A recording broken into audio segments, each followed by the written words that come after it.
बार बार श्रीमान राहुल गांधी जी ने सार्वजनिक रूप से ये कहा कि चाइना ने देश के अंदर में आकर के जमीन कब्जा किया, 2000 वर्ग किलोमीटर कब्जा कर दिया बिना तर्क कहने से।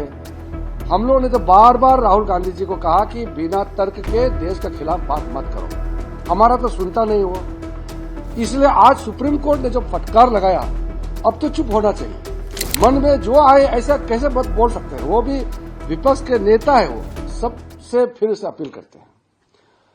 और आज सुप्रीम कोर्ट में जो टिप्पणी की है, मैं उसको बहुत गंभीरता से लेता हूं।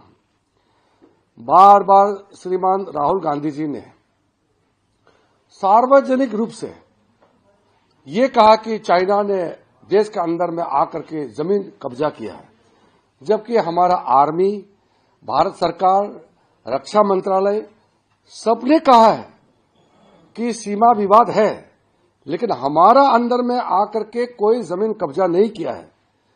विवाद है, सब मानते हैं, 1962 से पहले से विवाद थे और वहां कभी पेट्रोलिंग करने में एक दूसरे के प्रति थोड़ा सा संघर्ष होता है। आप लोगों ने वीडियो में भी देखा होगा, चाइनीज आर्मी और इंडियन आर्मी के बीच में झड़प भी होता है, क्योंकि वो डिमार्केटेड नहीं है। लेकिन 2000 वर्ग किलोमीटर कब्जा कर दिया बिना तर्क कहने से।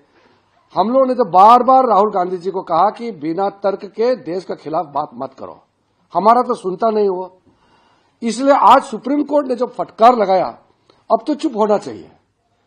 हम तो मानते हैं कि हम जिम्मेदारी लोग हैं, राहुल गांधी भी जिम्मेदारी उसमें आते हैं, हम भी जिम्मेदारी का श्रेणी में आते हैं।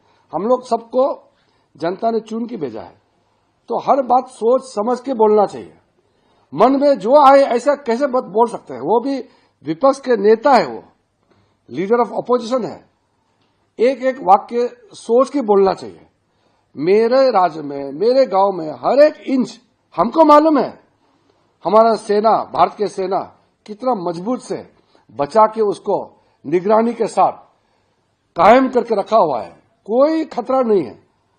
यहां दिल्ली में बैठ करके 2000 किलोमीटर ले गया, कभी लद्दाख, कभी अरुणाचल, बिना मतलब का बात करता है। तो मैं मानता हूं कि सुप्रीम कोर्ट ने आज श्रीमान राहुल गांधी जी का ऊपर में जो लगाम लगाया है, ये बहुत ही महत्वपूर्ण है। इसके बाद दुस्साहस नहीं करना चाहिए। हमारे डिफेंस के बारे में, हमारे सैनिकों के बारे में, हमारे देश के जमीन के बारे में इस तरीके से बात नहीं करना चाहिए, जिससे हमारा देश के मनोबल को नीचे गिरा देते हैं और हमारा देश के छवि को नुकसान होते हैं। ऐसा काम नहीं करेंगे। मैं मानता हूं कि आज के बाद Subscribe to One India and never miss an update.